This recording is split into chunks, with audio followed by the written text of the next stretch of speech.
Welcome viewer, I am Murugan S. This video tutorial describes, fix Windows 11, 10 DDE server window OneDrive.exe application error. Right-click taskbar, click Task Manager.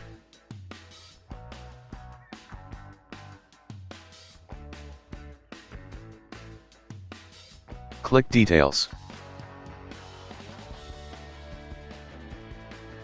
Right-click OneDrive.exe, click End Task.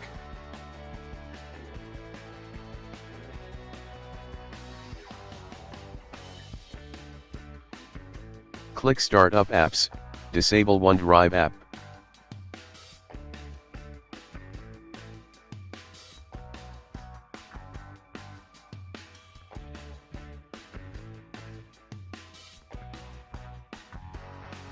Restart system.